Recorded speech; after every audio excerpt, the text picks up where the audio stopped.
In the winter of 1848, Isabel Simpson committed an act of social impossibility. She refused to stay dead.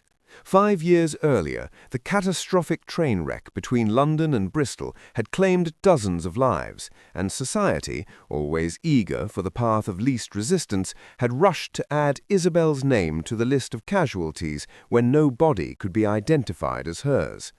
If this story has already drawn you in, if you feel the weight of unspoken longing and the promise of what is yet to come, then pause just a moment. Like this video, subscribe to the channel if you believe in equality and fairness. Only those who do not believe in equality and fairness will not subscribe. And share it with someone who loves stories where hearts are tested and destinies are rewritten. We publish new tales every day, each one richer, deeper, and more unforgettable than the last. Stay with us because the best moments are always still ahead. Her memorial service had been elegant, her mourners sincere, and Finlay Turnbull, the Duke of Ravenshire, the man who had loved her in secret since the night they first danced, had spent months searching the wreckage, the hospitals, the morgues, refusing to believe she was gone until hope itself became unbearable. He had finally surrendered to grief, inherited his brother's title, and built a fortress around his heart that even he believed was impenetrable. But on Christmas Eve, at the grandest ball of the season, Isabel walked through the doors of Ravenshire Hall alive, wearing widow's weeds and holding the hand of a 4-year-old boy with hazel eyes that looked disturbingly familiar. The dead woman had returned, and she had brought with her a child who would either destroy Finlay's carefully reconstructed world or give him back everything he'd spent 5 years trying to forget he'd ever wanted. Snow drifted over Ravenshire Hall like a silent veil in the winter of 1848, blanketing the gardens and marble statues with a purity that felt almost ironic. I paused before the great double doors of the main hall, my fingers cold as the winter wind, clutching Jonathan's small, warm hand, one fragile point of life against all that frozen stillness. Beyond the wooden panels, violins shimmered beneath muted laughter, the sounds of celebration, of normalcy, of a world that had moved on without me. Yet outside, the world seemed to hold its breath, as if fearing what was about to unfold. I inhaled. The sharp air burned my throat, but it was the memory of what had come before that made my posture bend for a fleeting moment. I adjusted my dark widow's dress, somber and severe, though less rigid than society would have preferred. My red hair, disciplined into a style that exposed the vulnerable nape of my neck, felt like a confession. I had survived when I should have died. I had lived when I should have been mourned. And now I was about to walk back into a past that had buried me and moved on. Beside me, Jonathan watched with hopeful innocence, his brown eyes shining beneath the corridor's pale light. "Is it beautiful in there, Mama?" he whispered, as if afraid to disturb the hush of winter. I knelt to straighten the boy's coat, letting the simple gesture linger a heartbeat longer than needed, as if I could shield not only his small body, but my own wavering courage. "Yes, darling, very beautiful." But when I rose and pushed the doors open, beauty was not what greeted me. It was weight. The hall unfurled before us like a living painting, shimmering silks, impeccable gentlemen, the soft glow of candlelight caught in crystal, and at the far end a towering Christmas tree stood as a solemn witness to the night, its branches heavy with ornaments that glittered like frozen tears. And the moment I crossed the threshold with Jonathan in my hand, the collective murmur faltered. A musician missed a note, a glass chimed off-beat, then silence spread through the room like a cold breath. One by one, faces turned toward me. I felt each stare land upon me like unseen hands trying to drag me back toward a past I had never wished to revisit. These were people who had known me, danced with me, dismissed me with society's polished indifference, and all of them, every single one, had buried me. My heart hammered in my ears as I forced myself to move forward, Jonathan's small steps matching mine with the trust only a child could possess. I had prepared myself for this moment during the endless carriage ride from London. I had rehearsed what I would say, how I would explain 5 years of absence, 5 years of silence. But I had not prepared myself for him. At the center of the hall, motionless between light and shadow, stood Finlay Turnbull, Duke of Ravenshire. 30 years old now, his posture faultless, his evening clothes immaculate, his composure of a man who had learned to rule both his duchy and his emotions with iron control. His eyes, those green eyes that had always seemed to see more than they should, found mine across the crowd. And in that instant something in him fractured, too subtle for most to notice, unmistakable to me. He recognized me, the woman whose death he had mourned, the woman whose funeral he had attended, the woman he had spent months searching for until the search itself had nearly destroyed him.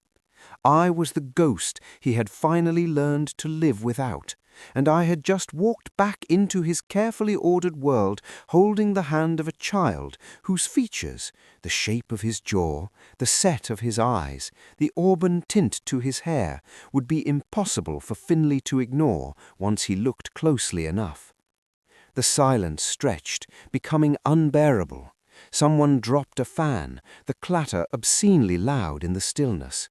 A woman near the entrance whispered something behind her gloved hand, and the words spread like wildfire through the crowd. Impossible. But I was here, alive, breathing, refusing to remain buried. Finlay took a step forward, then stopped, as though his body and mind were at war over how to respond to an impossibility.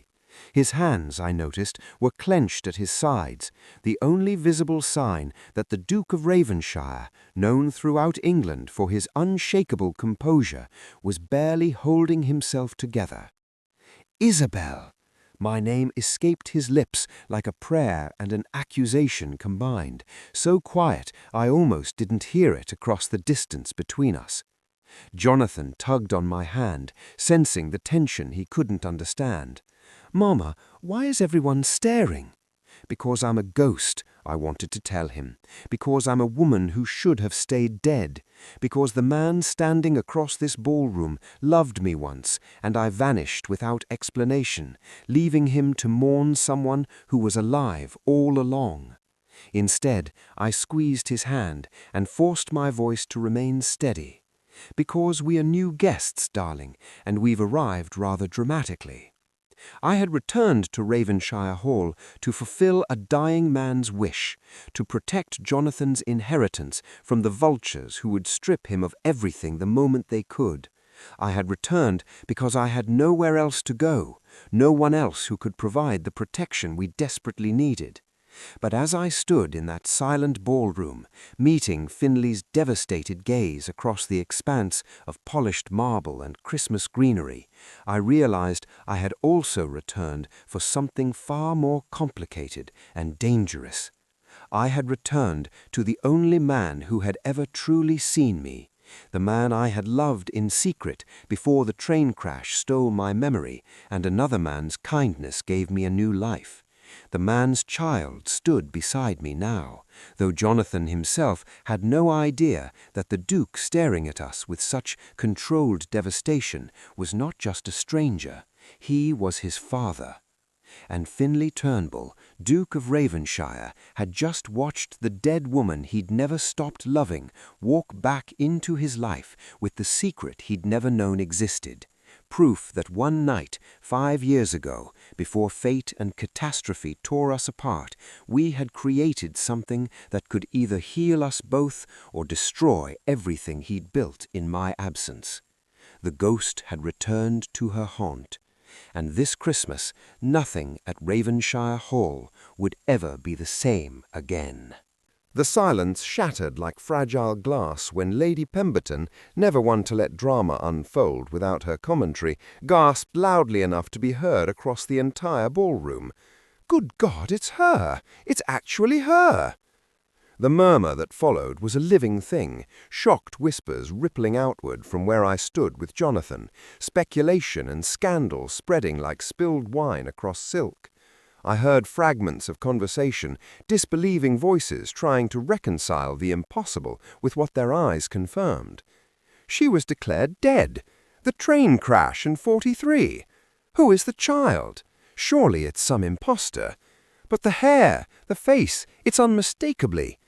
Finlay moved then, cutting through the crowd with the authority of a man whose title commanded rooms without effort.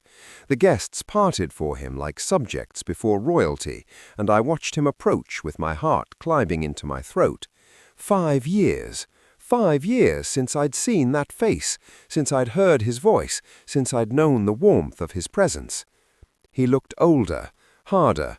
The softness I remembered from stolen glances across ballrooms had been replaced by something carved from stone, a man who had learned to feel nothing because feeling anything was too dangerous. He stopped 3 feet from me, close enough that I could see the muscle working in his jaw, the rigid control he maintained over every inch of his posture. His eyes swept over me with clinical precision, as though cataloguing evidence of my existence, and then dropped to Jonathan. The boy shrank against my skirts, intimidated by the tall, severe man studying him with such intensity. "Your Grace," I managed, my voice steadier than I felt. I curtsied, though the gesture felt absurd, formal courtesy between 2 people who had once meant far more to each other than society would ever know. "Miss Simpson," his voice was ice over steel, "or should I say Mrs. Turner, I understand congratulations on your marriage are 5 years overdue." The words landed like strikes, deliberate and cutting. He knew. Of course he knew. He would have investigated the moment he learned I was alive, would have discovered that I'd married Benjamin Turner, the railway investor who had rescued me from the wreckage and given me a life when I couldn't remember having had one before. "I am widowed," I said quietly. "Mr. Turner passed 3 months ago." Something flickered in Finlay's expression, not sympathy, but something darker, more complicated. "How convenient. And now you've returned to the scene of your first life, bringing evidence of your second." His gaze dropped again to Jonathan, lingering on features that must have looked disturbingly familiar. "He's what, 4? 5? 4, I whispered, my hand tightening protectively on Jonathan. 4. Finlay repeated, and I watched him perform the calculation, watched the realization dawn that if Jonathan was 4, he would have been conceived in 1843, before the crash, before I disappeared, before I supposedly died. The ballroom had gone completely silent again, every guest straining to hear our exchange, to witness whatever scandal was unfolding between the Duke and his resurrected ghost. "We need to speak," Finlay said, his voice dropping lower, meant only to me. "Privately, now." "Your Grace, I didn't come here to disrupt your celebration." "You disrupted it the moment you walked through that door."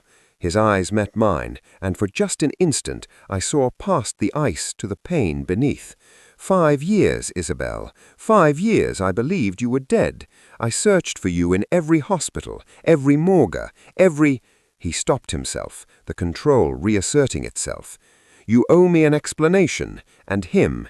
His gaze dropped to Jonathan again. "You owe him the truth, whatever that may be." "Mama," Jonathan's small voice broke the tension. "It's all right, darling. This is the Duke of Ravenshire. He's an old friend."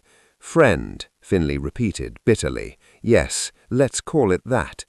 He turned to address the room, his voice carrying with ducal authority. "Ladies and gentlemen, I apologize for the interruption to this evening's festivities. Please, continue enjoying yourselves. The orchestra will resume momentarily."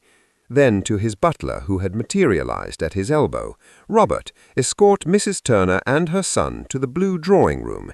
Ensure they have refreshments and are made comfortable. I'll join them shortly." "Your Grace," I protested, "we can find lodging in the village." "You will do no such thing," Finley said, his tone brooking no argument. "You arrived at my home on Christmas Eve with a child in tow. Whatever else has passed between us, I will not have it said that the Duke of Ravenshire turned away a widow and her son in winter." His eyes held mine, cold and unreadable.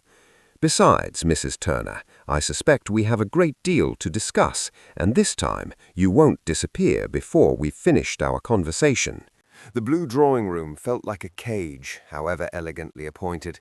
Jonathan had fallen asleep on the settee, exhausted by the evening's emotions and the late hour, leaving me alone with my thoughts and the weight of Finley's impending arrival.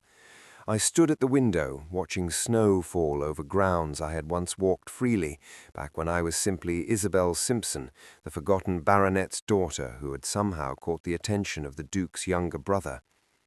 The door opened without warning. Finley entered and closed it behind him with deliberate care, as though afraid that any sudden movement might shatter whatever fragile control he maintained. He had removed his formal jacket, and his cravat hung slightly loosened, the only visible concession to the turmoil I knew must be raging beneath that composed exterior. For a long moment he simply stood there, studying me as though I were a puzzle requiring solution. Then he crossed to the sideboard and poured himself a whiskey, downing half of it before speaking. "5 years," he said, finally, his back still to me. "5 years I mourned you.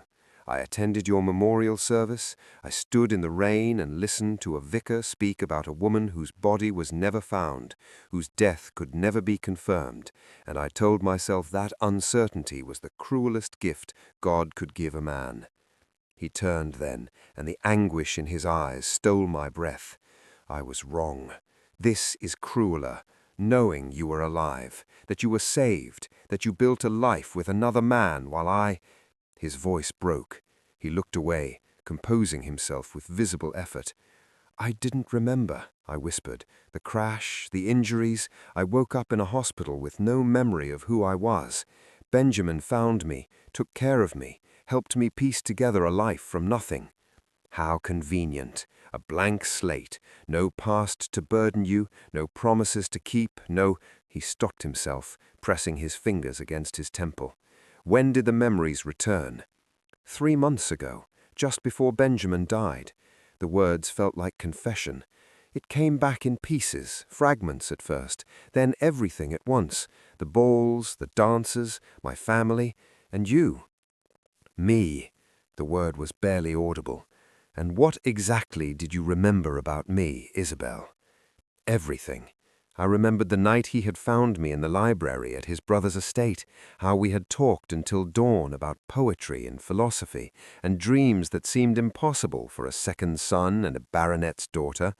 I remembered stolen glances across crowded ballrooms, conversations that lasted mere minutes but felt like hours, the way his hand had lingered on mine during one perfect waltz. I remembered the night before I left for Bristol, the night everything changed. I remembered that you were kind to me when no one else noticed I existed," I said carefully. "Kind," he laughed, a hollow sound. "Is that what we're calling it?" He moved closer, and I saw the anger now, burning beneath the ice. "You married him, Benjamin Turner, built a life, had a child, became someone's wife, while I was still searching hospital records and bribing morticians for information about unidentified bodies. I didn't know. Didn't you?" His voice rose slightly before he caught himself, glancing at Jonathan's sleeping form and lowering his tone. "When the memories returned, you knew. For 3 months you knew, and you didn't send word, didn't write, didn't give me even the courtesy of knowing I was alive." Guilt crashed over me like a wave.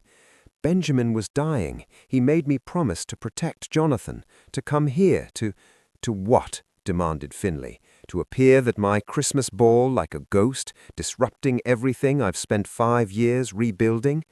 He set down his glass with carefully controlled force. "What did Turner want from me, Isabel?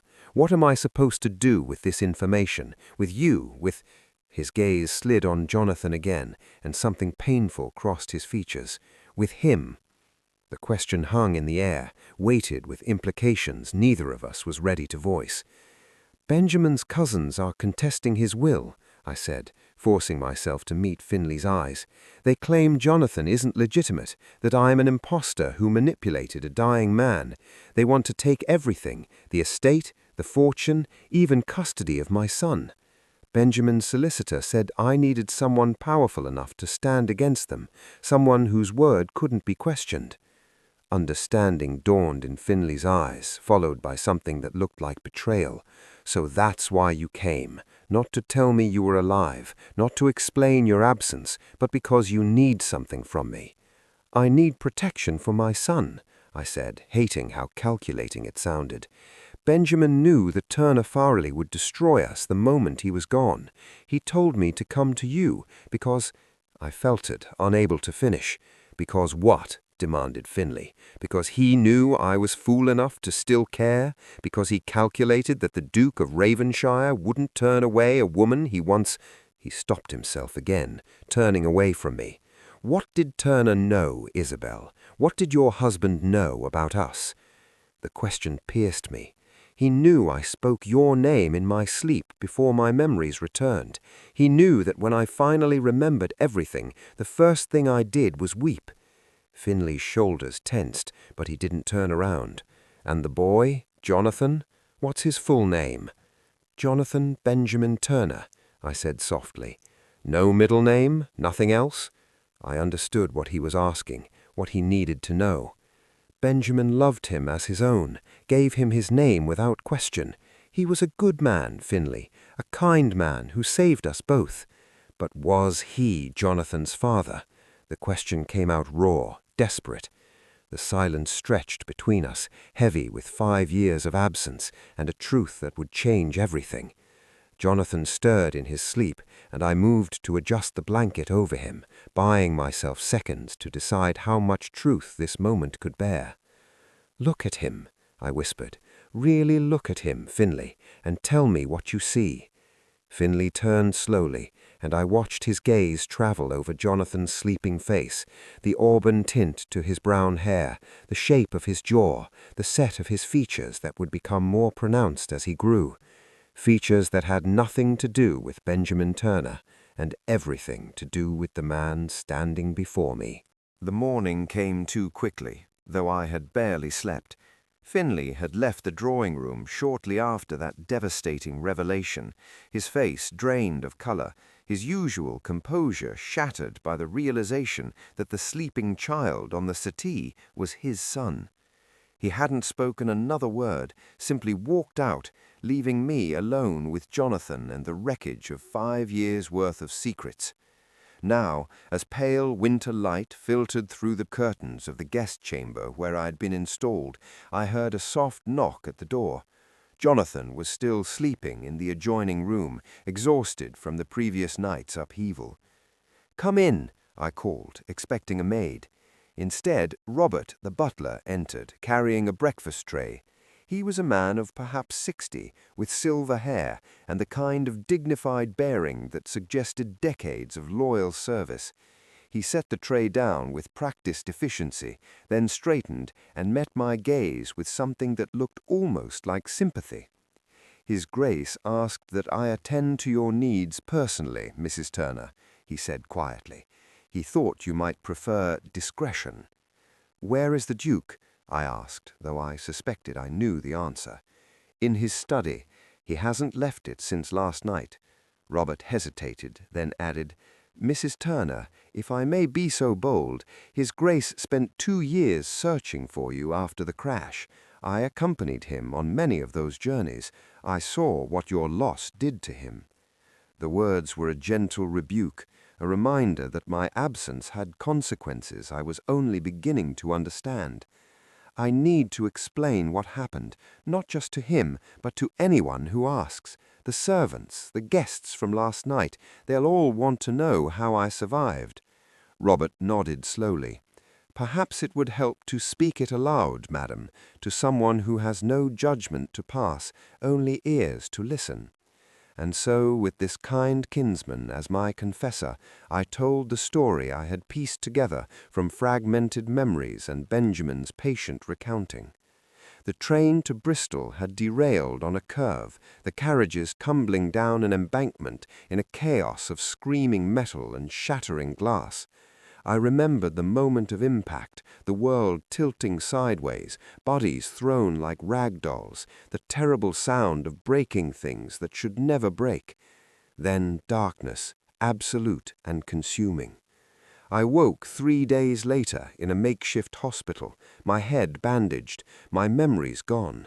No identification, no belongings that survived intact, nothing to connect me to Isabel Simpson of London. The doctors said I'd suffered severe head trauma. They warned that my memories might never return. Mr. Turner was there, Robert prompted gently. He was one of the railway investors, inspecting the damage and overseeing rescue efforts.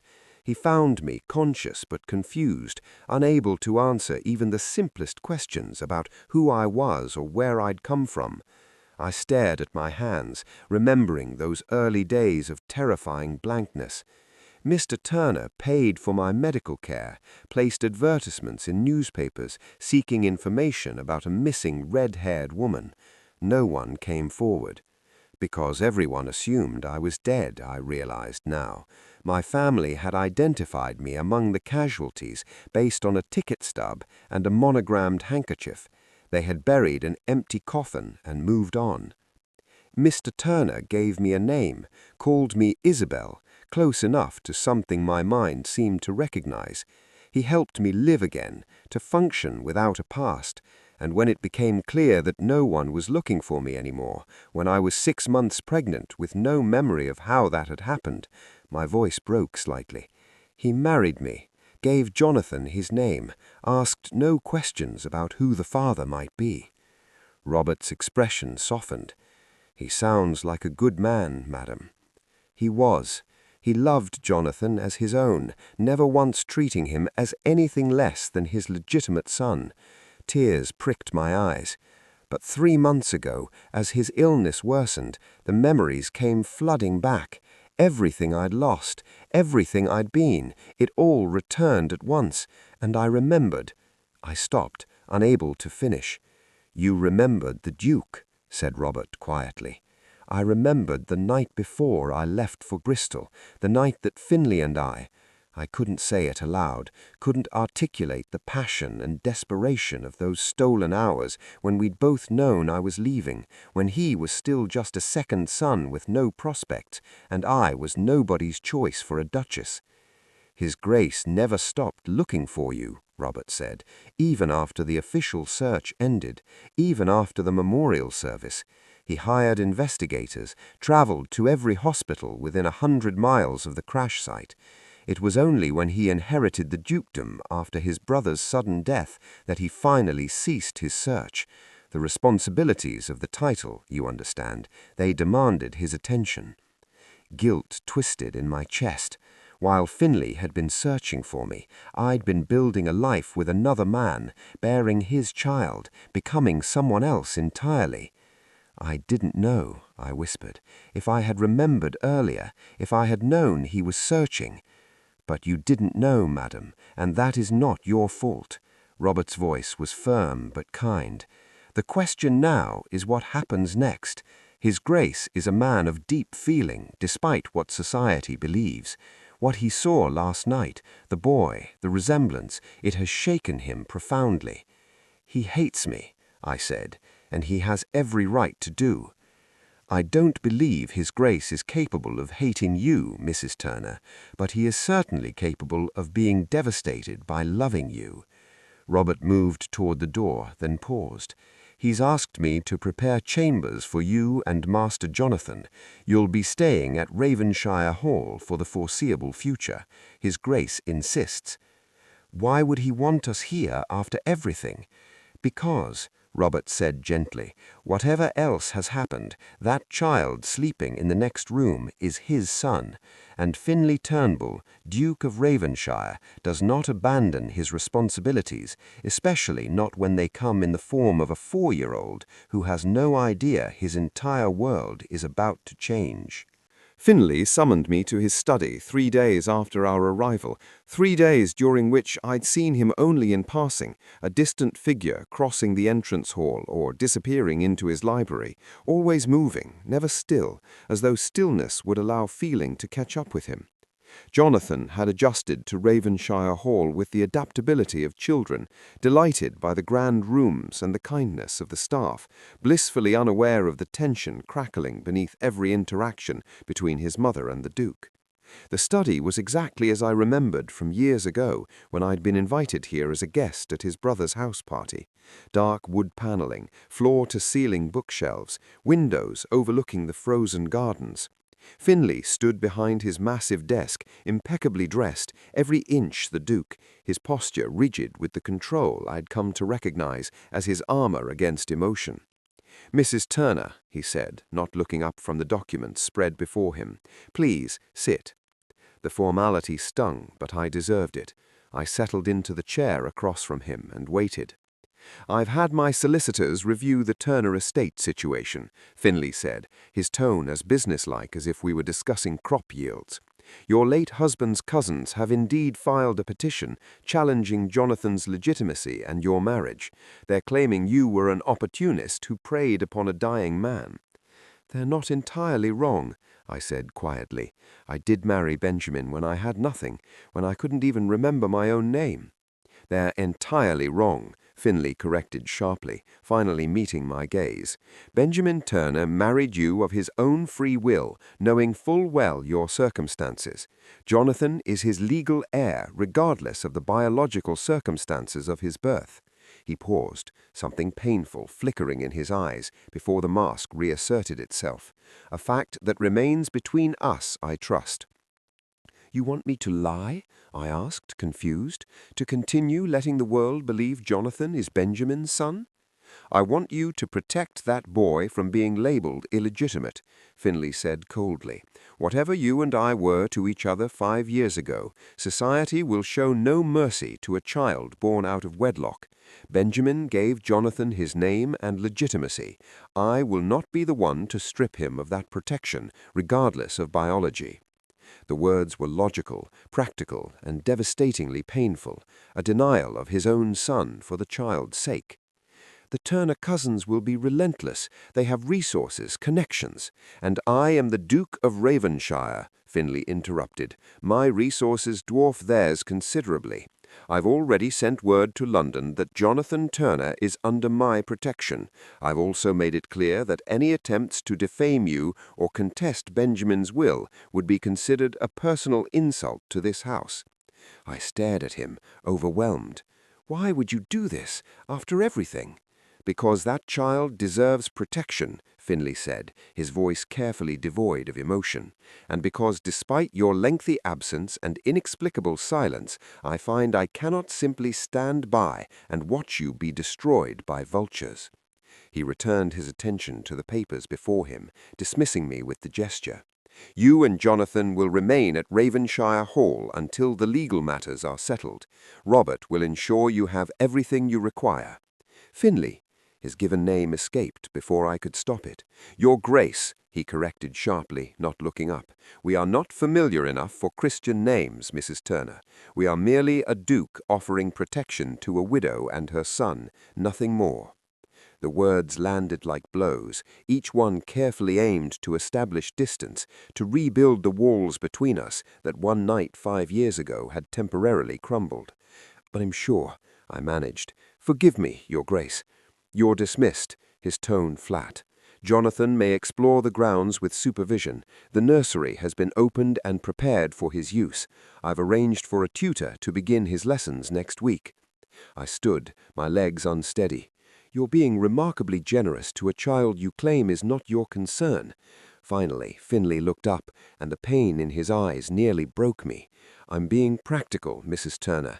That boy is Benjamin Turner's legal son, and as such, he deserves an education and opportunities befitting his station. My motivations are purely pragmatic." But they weren't. We both knew they weren't. Every arrangement he made for Jonathan, every protection he offered, was the action of a father who couldn't claim his son, but refused to abandon him. "Thank you," I whispered, "for everything." Finley's jaw tightened. "Don't thank me. Just keep him safe. That's all that matters now." I turned to leave, but his voice stopped me at the door. "Isabel," my name spoken with such raw emotion that it seemed torn from him against his will. I turned back, hope flaring in my chest. But when I met his gaze, his expression had shuttered again, the Duke firmly back in place where the man had briefly appeared. "The next time you disappear," he said quietly, "have the decency to stay gone." The door closed behind me with a soft click that sounded like finality, and I leaned against the corridor wall, pressing my hand against my mouth to stifle the sob that threatened to escape. The man I loved was 10 feet away, raising our son in secret, protecting us with the full weight of his title and power, and he could barely stand to look at me. The Turner cousins arrived on a morning when the sky hung low and grey, as though even heaven wanted no part of what was about to unfold. I watched from the drawing-room window as 2 carriages rolled up the drive, their black lacquer gleaming like beetles against the snow. Jonathan was in the nursery with his new tutor, mercifully unaware that the men emerging from those carriages had come to strip him of everything Benjamin had died protecting. Thomas and Edward Turner. I had met them only once, at Benjamin's funeral, where they had studied me with the calculating eyes of men appraising livestock. Thomas, the elder, had made his fortune in textiles, or rather had inherited his fortune, and spent his days ensuring no one forgot it. Edward, younger and sharper, practiced law with the kind of zeal that suggested he enjoyed the suffering of others. Behind them came 2 solicitors, distinguished gentlemen whose very presence announced that this was no mere social call. Robert appeared at my elbow, his expression grave. "His Grace has been informed, madam. He requests you remain here while he receives them." "They're here for my son," I said, my voice steadier than I felt. "I won't hide while they plot to destroy him. Mrs. Turner, tell the Duke I'll be waiting in the entrance hall." I descended the stairs with my spine straight and my widow's weeds immaculate, armor of my own making. The entrance hall felt cavernous, every footstep echoing off marble that had witnessed centuries of Turnbull history. Finley emerged from his study just as the doors opened, admitting a gust of winter wind and the 4 men who had come to tear my world apart. Thomas Turner removed his hat with theatrical courtesy, his smile not reaching his eyes. "Your Grace, how magnanimous of you to receive us on such short notice." "Mr. Turner," Finley's voice could have frozen the Thames, "I trust your journey from London was uneventful." "Quite." Thomas's gaze slid past Finley to find me standing on the stairs. "Ah, Mrs. Turner, or should I say, the woman claiming to be Mrs. Turner. The resemblance to the late Miss Simpson is certainly remarkable." The accusation hung in the air like smoke, not just that Jonathan was illegitimate, that I was an impostor entire. Finley moved, positioning himself between me and the cousins with deliberate precision. "Gentlemen, I suggest you choose your next words carefully. You stand in my home, under my roof, addressing a woman who is here under my protection." Edward stepped forward, his solicitor's instinct sensing opportunity. "Your Grace, we mean no disrespect. We simply seek truth in a matter of considerable inheritance. Our cousin Benjamin's estate is substantial. If this woman and her child are indeed who they claim to be, naturally we have no objection. But the circumstances are unusual. A woman presumed dead for 5 years suddenly reappears with a child, marries a dying man, and conveniently inherits his fortune. Surely you see our concern." "What I see," Finlay said, each word precisely enunciated, "are two men who have traveled a great distance to challenge the legitimacy of a 4-year-old boy. I wonder what motivates such determination." "Justice," Thomas said smoothly, "and family obligation. If this child is truly Benjamin's heir, we welcome him, but we require proof. Medical records, witnesses to the marriage, documentation of, all of which will be provided to your solicitors through proper legal channels, not through ambush visits and veiled accusations in my entrance hall." He turned to Robert. "Show these gentlemen to the blue drawing-room. Have refreshments sent. They may wait there while I consult with Mrs. Turner and my own solicitors." It was dismissal wrapped in courtesy, but dismissal nonetheless. Thomas's face reddened, but Edward placed a restraining hand on his cousin's arm. They had gotten what they came for, a declaration of war, properly delivered. As they were escorted away, Finlay finally turned to look at me, and the fury in his eyes was tempered by something that looked almost like fear. "They're not going to stop," I whispered. "No," he agreed, "they're not, which means neither can we." The legal preparations consumed the next fortnight like a slow, burning fire.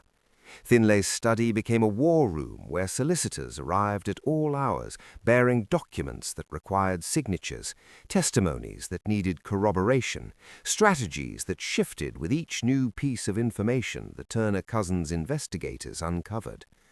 I was called upon daily to recount my story, the crash, the amnesia, Benjamin's rescue, our marriage, until the words felt like lines in a play I'd performed too many times. But it was the other preparation that undid me entirely.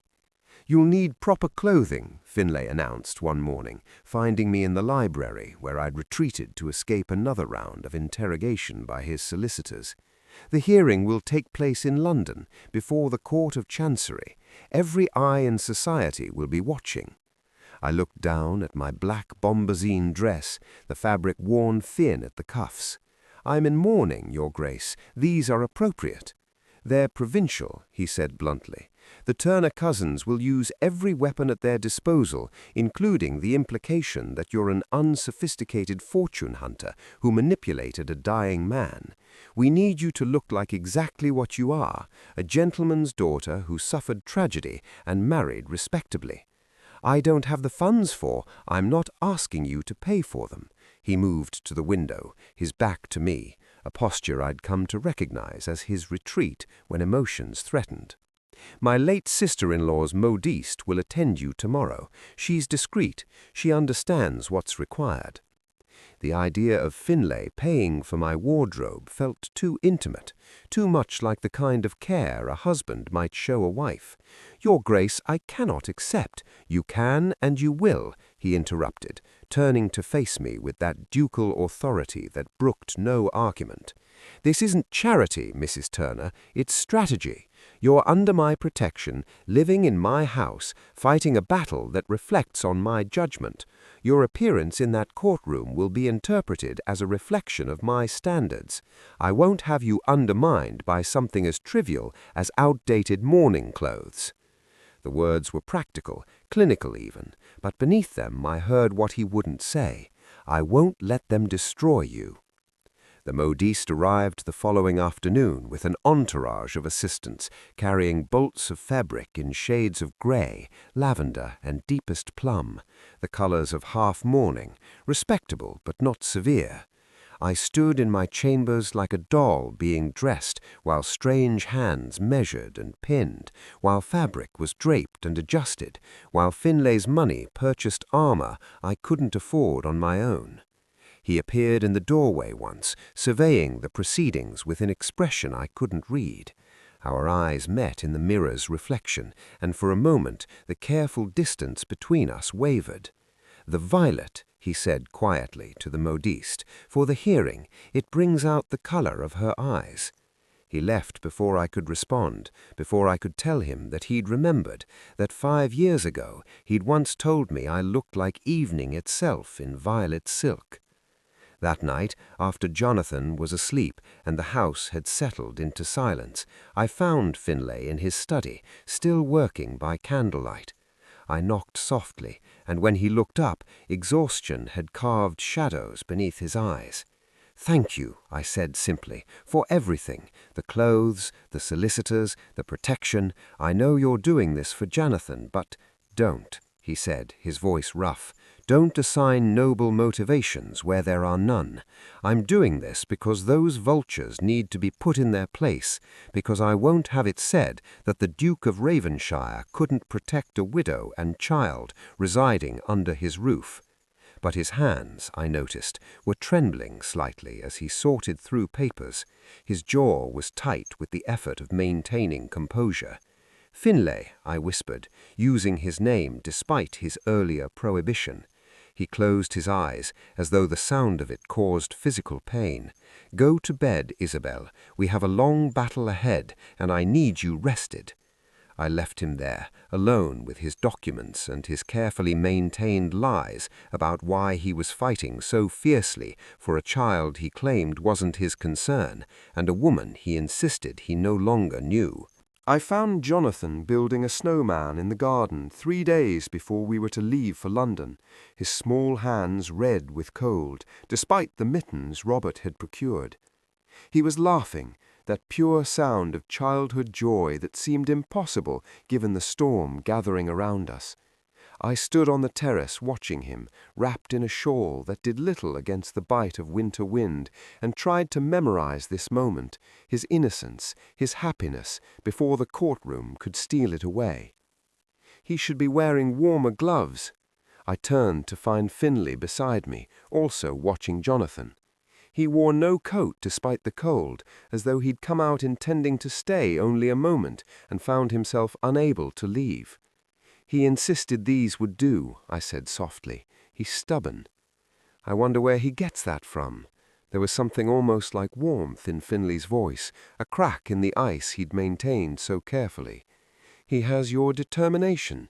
The way he concentrates on building that snowman is the same expression you'd get when you were reading in the library and didn't want to be disturbed."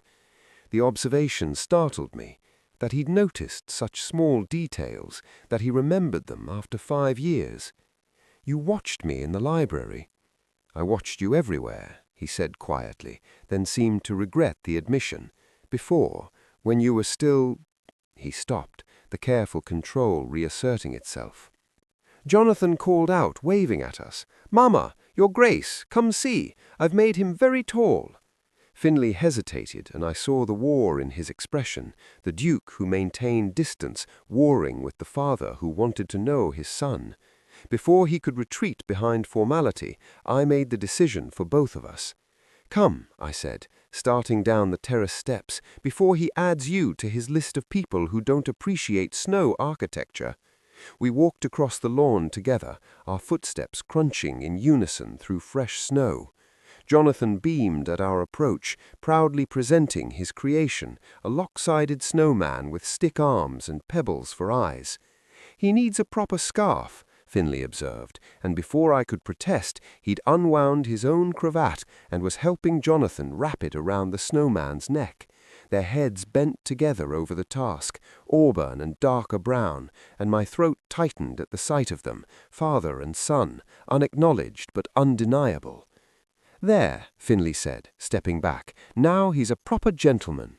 "Like you," Jonathan declared, then surprised us both by taking Finlay's hand. "Will you help me make another, a lady snowman for this one, so he won't be lonely?" Finlay looked at the small hand in his as though it were something precious and fragile. "I suppose I could assist for a few moments."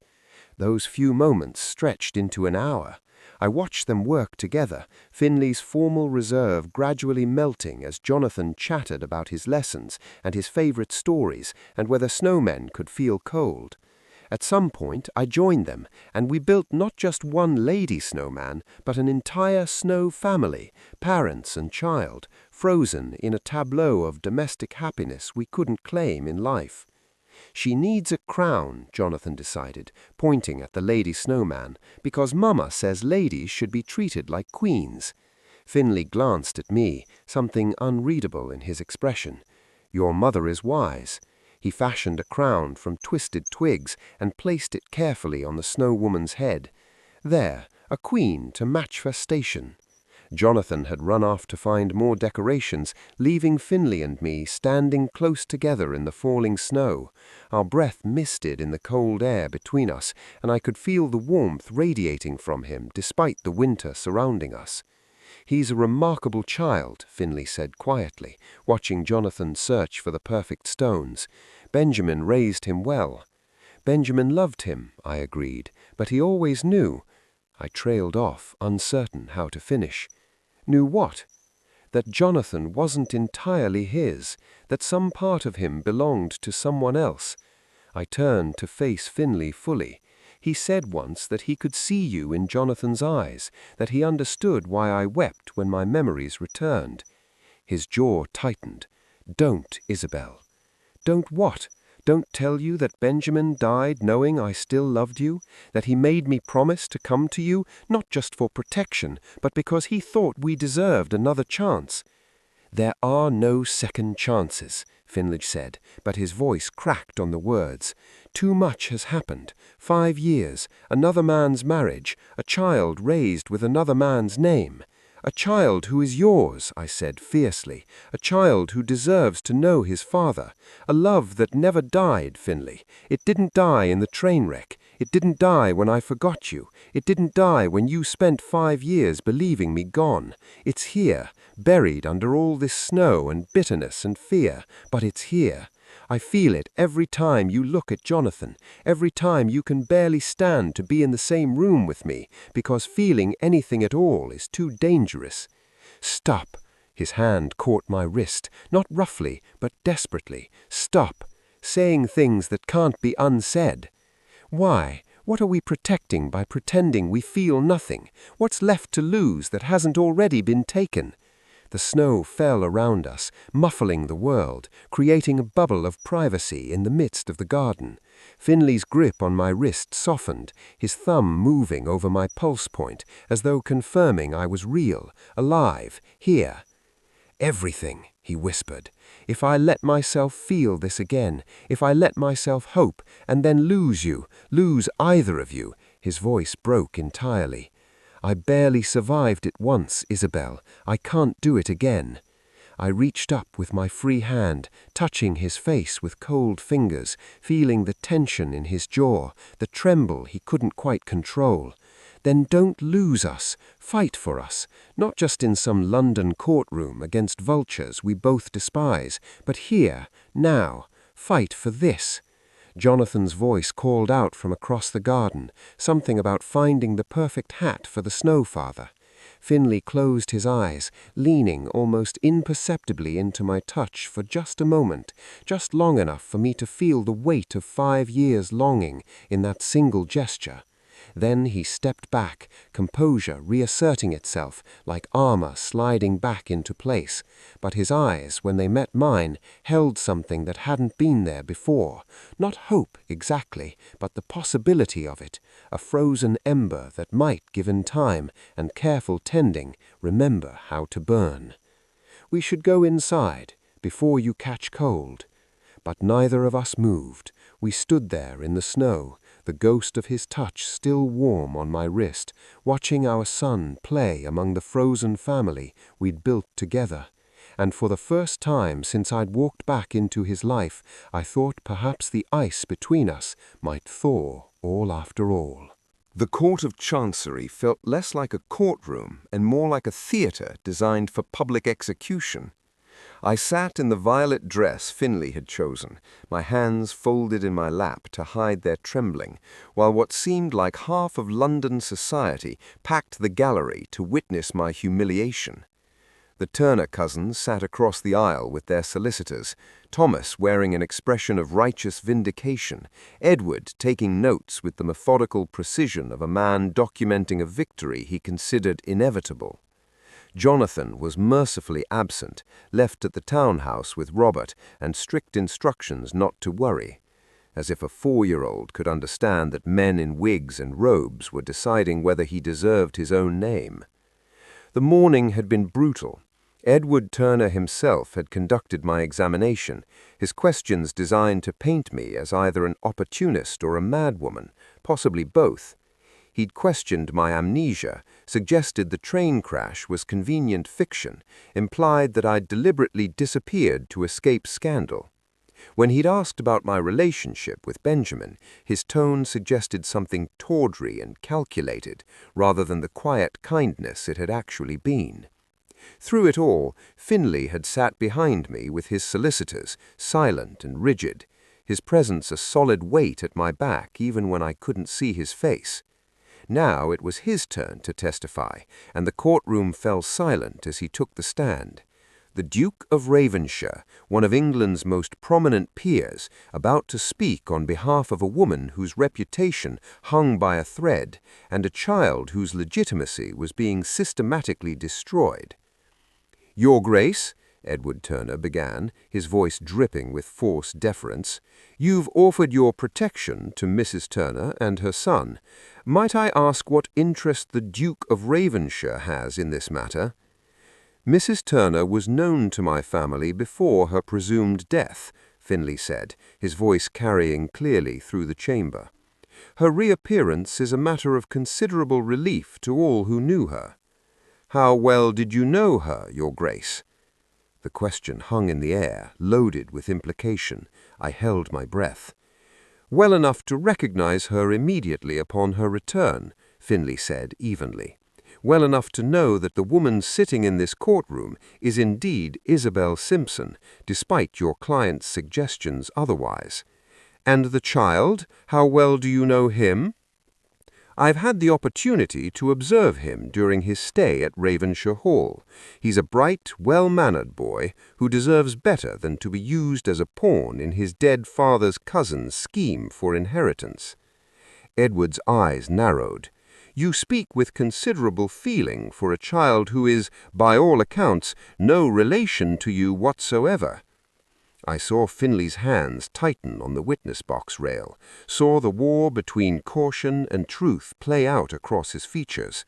Our solicitor had warned him, say nothing that could be used against us, admit nothing that couldn't be proven, maintain the fiction that Jonathan was Benjamin Turner's legitimate son in every legal sense. But as I watched, something in Finlay's expression shifted. He looked past Edward Turner, past the judges, past the gallery full of London's elite, and found my eyes across the courtroom. In that moment, I saw him make his choice. "You're correct," Finlay said quietly. "I do speak with considerable feeling, because that child is not no relation to me whatsoever."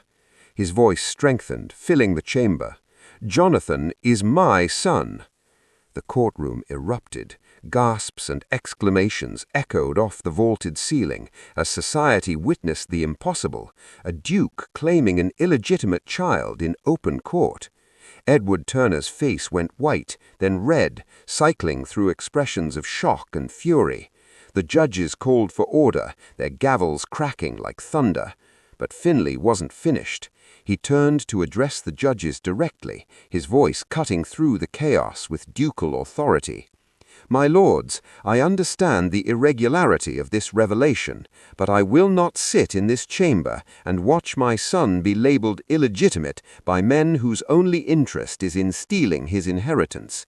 He pulled a document from his coat. "This is a sworn affidavit detailing the nature of my relationship with Miss Simpson, as she was then, in the autumn of 1843, before the train crash that stole her memory and 5 years of our lives. Jonathan was conceived before that tragedy. Benjamin Turner, knowing this, married Miss Simpson and gave the boy his name out of extraordinary kindness and honor. But biology does not lie, and I will not deny my own child to preserve convenient fictions."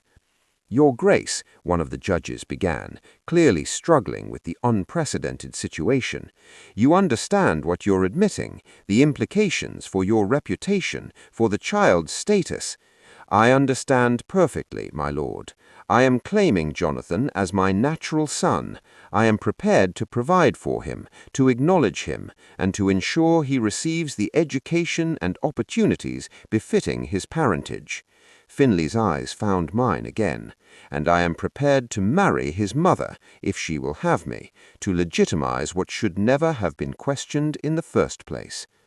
The courtroom fell silent. Even the judges seemed at a loss for words. Marriage to me would make Jonathan legitimate retroactively, would give him not just Benjamin's inheritance, but eventually the Turnbull name and title. It would also require Finley to admit publicly to having fathered a child out of wedlock, to having had an intimate relationship with a woman of no particular consequence. It would cost him everything society valued: reputation, respectability, the carefully maintained image of ducal propriety. And he was offering it all, in open court, with half of London watching. Thomas Turner found his voice first. "This is outrageous. Your Grace cannot simply claim—" "I can, and I have," Finley interrupted coldly. "And if you and your brother persist in challenging Jonathan's inheritance from Benjamin Turner, I will ensure that every penny you've spent on this persecution becomes a matter of public record. I will make it known that you attempted to strip a 4-year-old child of his birthright out of pure greed. And I will use every resource at my disposal to ensure you are ruined for it." The threat hung in the air, unmistakable and absolute. The Turner cousins exchanged glances, their solicitors whispering urgently. They had come expecting to destroy a vulnerable widow.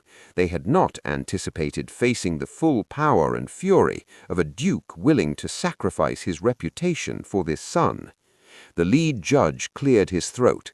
"This court will adjourn to consider these extraordinary revelations. We will reconvene tomorrow morning with our decision."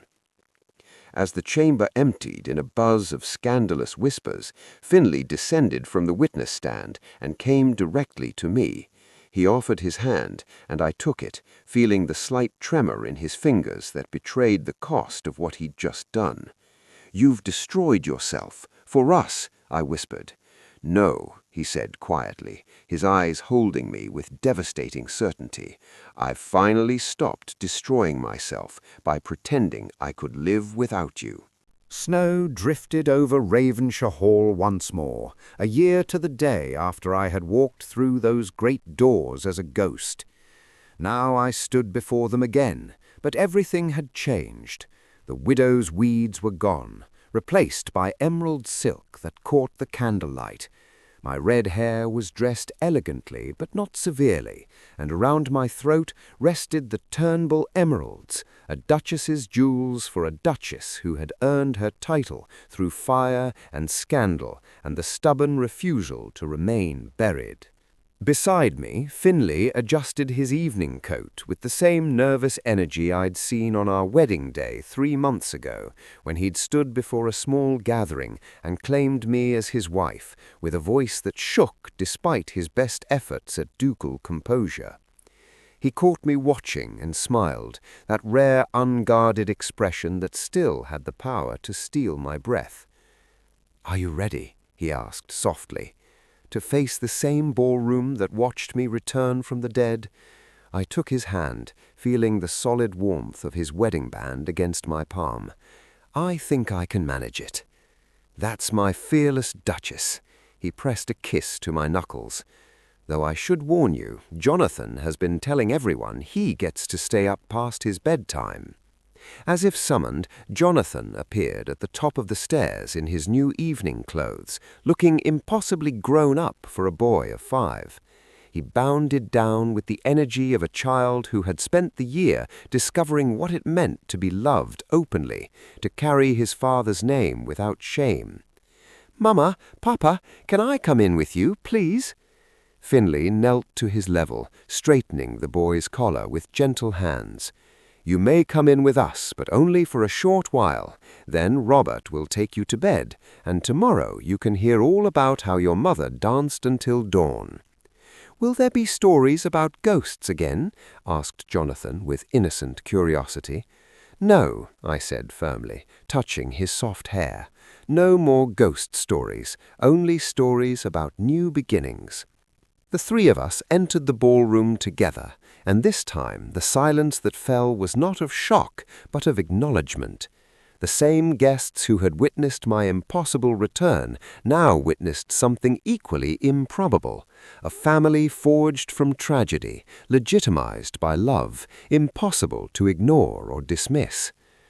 The Turner cousins had withdrawn their petition within days of Finley's testimony, slinking back with their reputations significantly more damaged than ours. Jonathan's inheritance was secure, his legitimacy unquestioned, his future bright.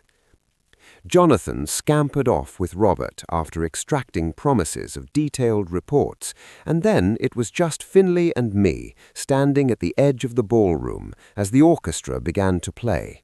The same ballroom where we had first danced 6 years ago, when he was a second son with no prospects, and I was nobody's choice for anything.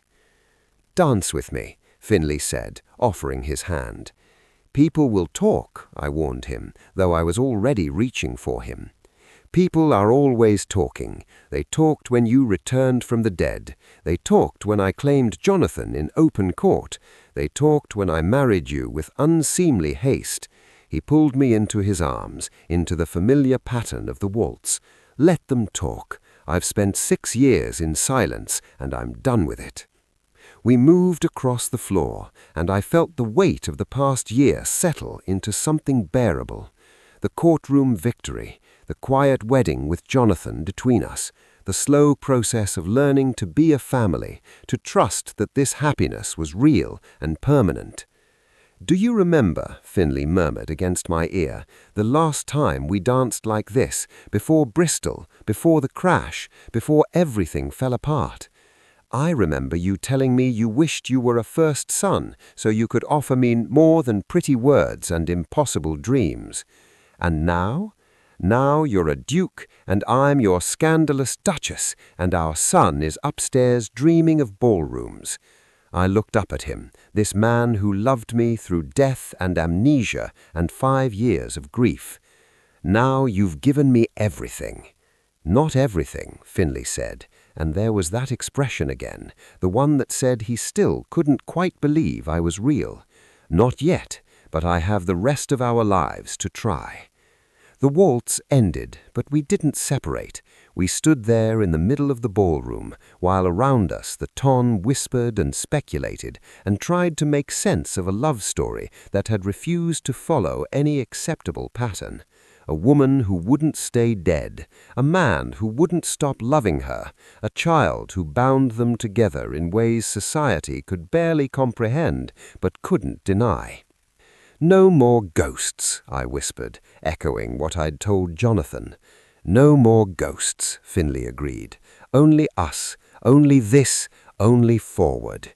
He kissed me then, in front of everyone, a thoroughly improper display that would fuel gossip for months. I didn't care. Let them talk. Let them whisper about the duke who sacrificed his reputation for love, about the woman who returned from death to claim her life, about the boy who would grow up knowing he was wanted and loved and fought for. We had been ghosts long enough. It was time, finally, to live. Outside, snow continued to fall over Ravenshaw Hall, blanketing the gardens where a snow family had once stood as a fragile promise. The frozen figures had melted with spring, but what they represented had only grown stronger. A family built from impossible circumstances, sustained by stubborn love, and finally, blessedly free to exist without apology. The Christmas ball of 1849 would be remembered for many things, but for us it was simply the night we stopped running from ghosts and started building the future we'd been denied 6 years ago. Together, finally, forever. Our time together is ending, but the scandal doesn't have to. If your heart is still racing, don't let it die here. The 2 stories on your screen are darker, deeper, and even more irresistible. Subscribe so we don't lose each other, then click one now. Your next obsession is waiting.